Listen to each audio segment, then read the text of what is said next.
Uma outra mensagem que chegou, eu não vou dizer o nome da pessoa, eu não sei se ela ficaria à vontade se eu fizesse, mas ela diz o seguinte: eu vi um vídeo seu sobre não seguir nenhum mestre, nem guru, nem coisa alguma.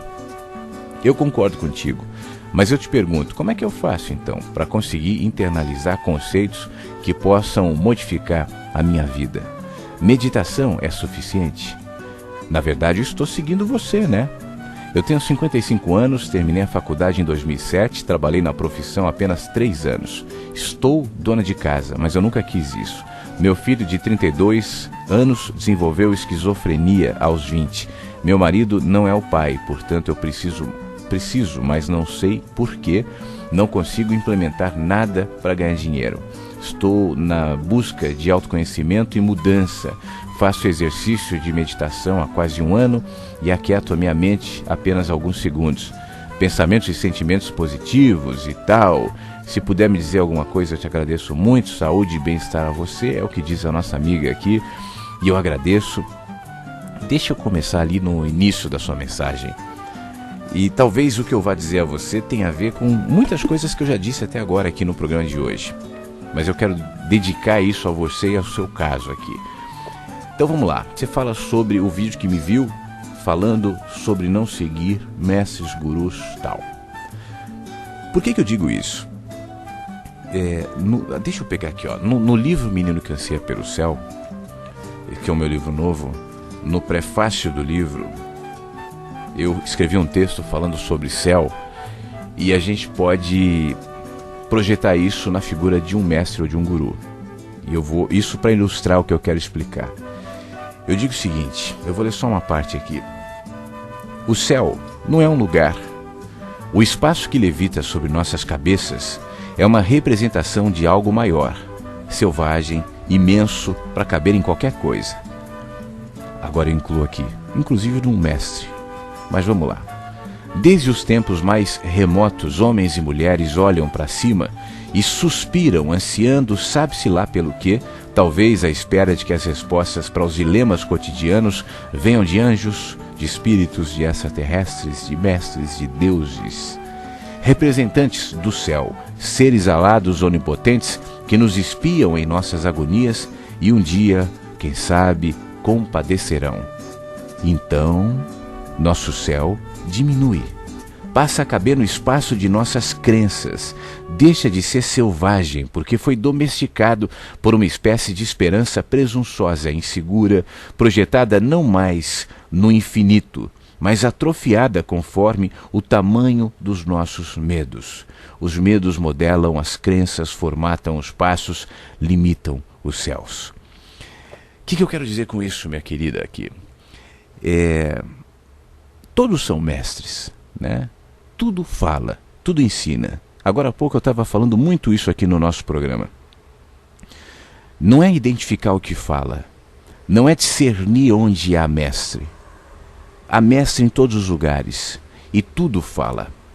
Tudo pode ser mestre, tudo pode te ensinar. A vida inteira ensina e fala. Existem figuras, pessoas que de repente nos ajudam a identificar isso. Mas na minha opinião, o papel dessas pessoas não pode passar disso. O papel de, abre aspas aqui, de um mestre deve ser te ensinar a ser mestre de si mesma. Você diz aqui, mas estou te seguindo. Olha, você pode até me seguir, mas que essa seguida, esse caminhar junto, te leve não ao meu encontro, mas ao seu. Porque se você ficar caminhando, me seguindo, olhando só para mim, não tenha dúvidas. Eu estou falando isso aqui com propriedade. Você vai se frustrar, porque eu sou homem, sou ser humano, como você. Então sair caminhando e me tendo como uma referência absoluta é muito peso para mim e é muito peso para você também. Porque hora ou outra eu vou dizer alguma coisa que você não gosta, eu vou fazer alguma coisa que você discorda, você vai se entristecer com qualquer coisa que eu possa fazer. E eu, como ser humano selvagem e livre que sou, não me encaixo nessa expectativa de quem talvez caminhe comigo e fique esperando um santo. Um dia desses alguém me escreveu dizendo, percebi muitas contradições em você. Eu fiquei pensando, caramba, mas eu sempre aviso isso. Eu sou humano. Eu sou humano. Então a gente tem que caminhar sabendo disso. Somos todos humanos e somos todos mestres de nós mesmos, e a vida está cheia de mestres. Então quando alguém se coloca como, deliberadamente, como um representante do que quer que seja, sou o mestre. Olha, eu me iluminei no dia 12 de agosto de 2001. Eu acho isso baboseira. Eu acho isso argumento para vender livro, vender palestra, vender workshop, vender religião. Desculpa, mas é o que eu acho. E vejo um monte de serizinhos assim, de gente que coloca uma roupa de mestre, uma barba de mestre, uma cara de mestre, um olho de mestre, um nome de mestre. E daí? Mestre não é isso. Não é isso que nos define como mestre. Eu posso colocar um nome indiano aqui e amanhã passar a chamar Prem Hadiji. E daí?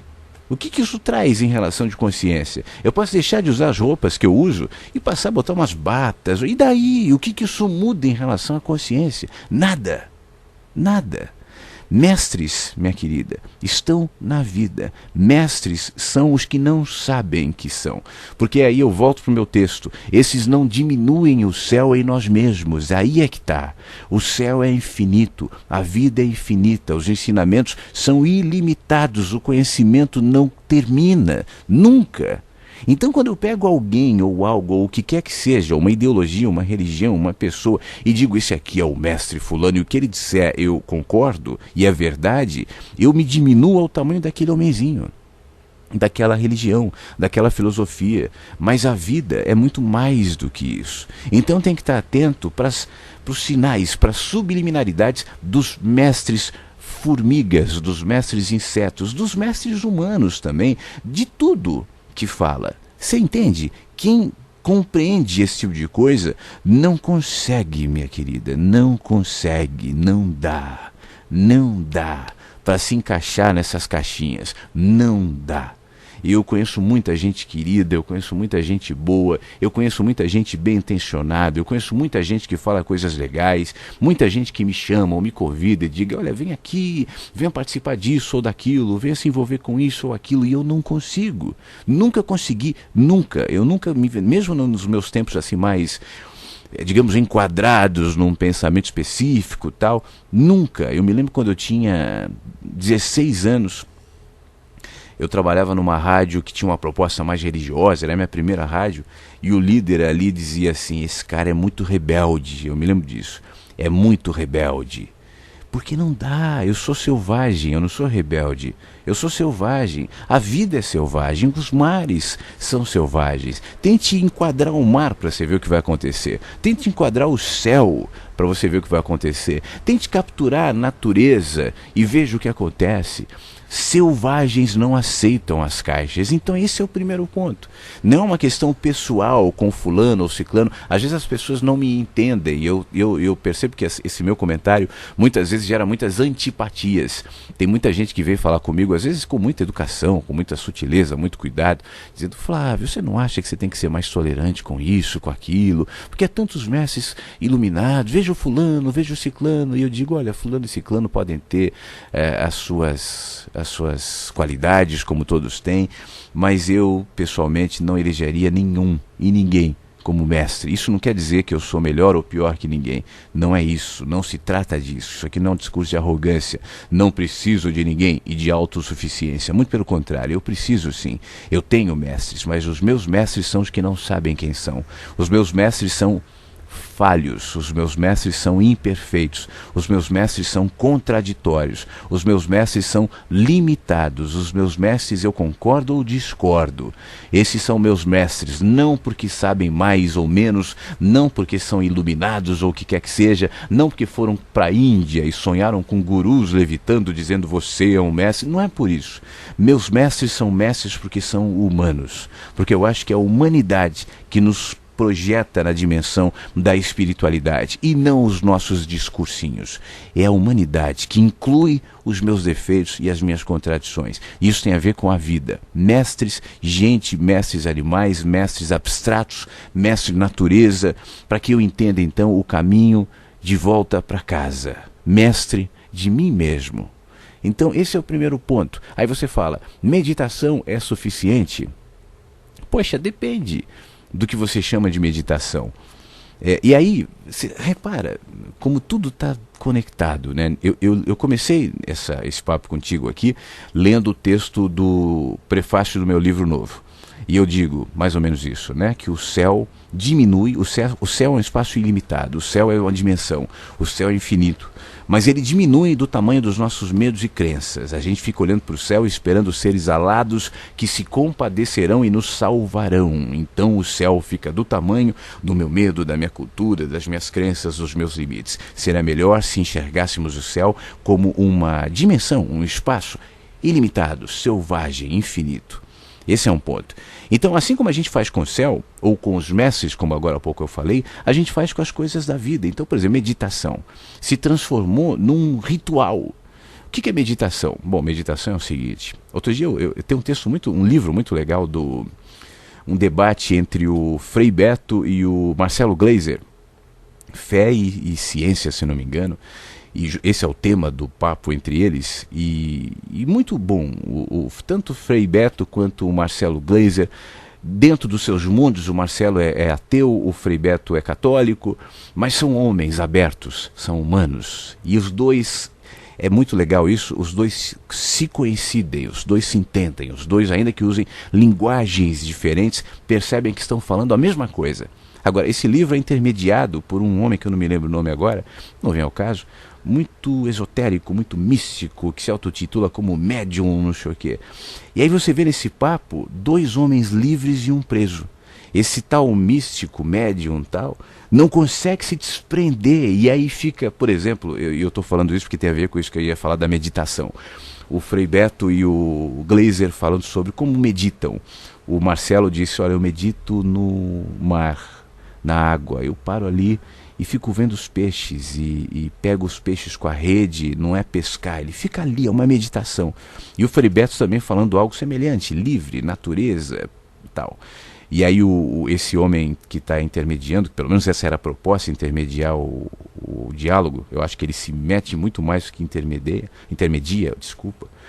E ele diz o seguinte, não, meditação, segundo o mestre Raji Rahalun, tem que ser, não pode ser, como é que é? Não pode ser deitado, não pode ser não sei o quê, a perna tem que estar assim, assado, você tem que estar virado para lá ou para cá, e caramba, perdeu.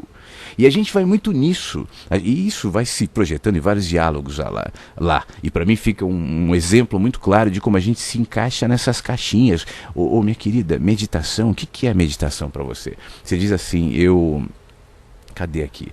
Faço exercício de meditação há quase 1 ano, aquieto a minha mente apenas alguns segundos. Mas o que é isso para você? É parar num lugar e ficar... Eu não faço isso. Eu não tenho essas técnicas. Eu não fico num lugar, num altar com a mãozinha. Não, isso não é uma crítica. Por favor, me entenda a quem faz. Pode ser bom, pode ser legal, pode ser útil. Se você faz isso e te faz bem, continue, não estou diminuindo, não estou ironizando, me entenda. Eu só estou dizendo que não é necessário que seja assim. Eu só estou dizendo que a meditação pode ser no metrô, pode ser no carro. Meditação, minha querida, é um estado de espírito. Oração é um estado de espírito. Oração não é falar, oh Senhor Deus, amado Pai, venho aqui lhe pedir. Isso não é, para mim, oração. Ave Maria, cheia de graça, isso é repetição de palavras. Oração, meditação, tem a ver com contemplação, tem a ver com gratidão, tem a ver com uma dimensão que nos habita e se projeta em nosso olhar. E então, será no trânsito, será no movimento da 25 de março em São Paulo, será nas compras de Natal, nos shoppings lotados e nas praças de alimentação barulhentas e abarrocadas de gente, você poderá estar em estágio de meditação. Por quê? Tudo mora dentro, tudo é você, tudo está aqui. Você entende? Então eu estou falando sobre a mesma coisa. Você falou dos mestres, eu comentei aqui. Você falou da meditação, das práticas, e eu estou comentando aqui. Não são mestres, não são meditações. Tudo isso pode refletir, representar algo maior que está em você, que é você. Então você diz, estou em busca de autoconhecimento e mudança. Como é que eu faço isso? Pensamentos e sentimentos positivos e tal. Primeiro, desmecanize o seu olhar. Seu olhar, pelo que eu sinto aqui, está muito mecânico. eu quero me conhecer, eu quero enfrentar mudanças, tal, mas por isso eu faço isso, faço aquilo, procuro aqui, faço aqui. Tudo bem, quer fazer, faz, maravilha, não há nenhum problema. Continue fazendo, inclusive eu te recomendo. No entanto, inclua nisso que você faz um olhar muito mais abrangente. Não é o tempo que você está fazendo a meditação, é quando você vai à feira. É quando você vai ao supermercado, é quando você vai ao shopping, é na sua vida. É com o seu filho que desenvolveu esquizofrenia, ele é mestre também. Ouça, perceba, as pessoas que têm os seus limites mentais e físicos têm muito a ensinar também. Perceba, a vida, minha querida, está falando. A vida é mestre, você está aqui para isso, para ouvir, para aprender. Então, se tiver ali o mestre ciclano, que seu, maravilha, continue ouvindo, mas isso é só uma formiguinha falando. A vida é muito mais eloquente, é muito mais penetrante, é muito mais incisiva em todos os sentidos. Somente se desbloqueie para perceber. Você está exposta às mesmas influências e mensagens e toques de vida que o seu mestre, ou que quem quer que seja. Então você não precisa de mim, do seu mestre ou de quem quer que seja. Você só precisa entender isso em você. E se você encontrar no caminho, você falou, estou te seguindo, maravilha, mas não precisa me seguir, vamos caminhar junto. Não preciso ir na frente e você ir atrás. Eu não sou superior a você, eu não sou mestre de ninguém. Vamos caminhar junto. E aí eu vou percebendo algumas coisas e digo, aí você fala, poxa, que legal. Ou isso nem tanto, ou isso melhor ou pior. Aí você me diz, mas é aquilo. E eu também aprendo, e a gente vai trocando. Essa é a ideia. Não só comigo, mas com a vida de maneira geral. Então todos serão mestres. E mesmo assim, ninguém terá ingerência sobre você, domínio sobre o seu pensamento. Ninguém necessariamente lhe tangenciará. Eu fico triste, esses dias meu irmão estava comentando aqui de uma pessoa que ele conhece, amiga da minha mãe também, e essa pessoa disse que mudou o nome. Ele falou, olha, fulana agora tem um outro nome, um nome indiano e tal. Por quê? Bom, eu até entendo, nomes são significados, né? O meu filho, por exemplo, tem o mesmo nome que o meu. E as pessoas diziam assim, que falta de criatividade.